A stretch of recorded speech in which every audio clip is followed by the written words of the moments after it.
Dans les années 2000, on a pu survoler, Virginie, ma femme et moi, l'île de Madagascar et on a trouvé que c'était un pays merveilleux.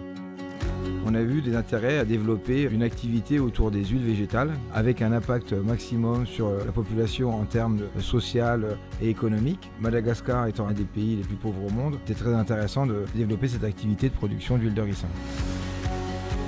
L'île de Madagascar est une île vraiment impressionnante en termes de botanique, en termes de qualité agricole. C'est une île qui a une potentialité en termes d'agriculture biologique énorme, avec une diversité, un endémisme remarquable. De toutes ces observations, ça nous a vraiment encouragés à mettre en place cette activité Filéol Madagascar.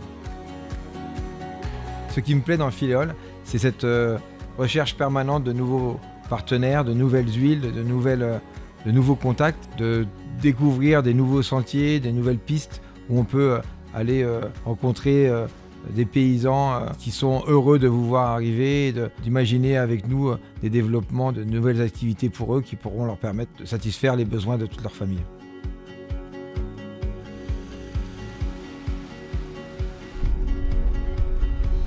On a travaillé énormément avec les paysans en accord et en harmonie pour constituer un réseau unique en termes de diversité d'oléagineux, en termes de qualité, en termes de quantité. Et ça, c'est quelque chose de vraiment exceptionnel dans une zone comme le sud de Madagascar.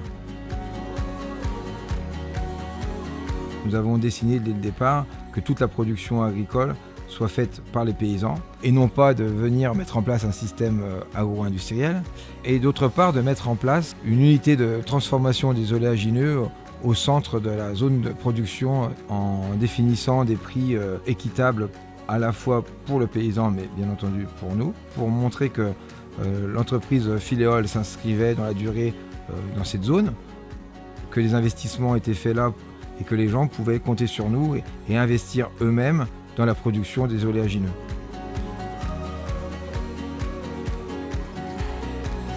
Même si en 2008, le projet pouvait paraître un peu fou, aujourd'hui Filéol est une entreprise viable et on peut se féliciter d'être le premier exportateur d'huile précieuse de Madagascar.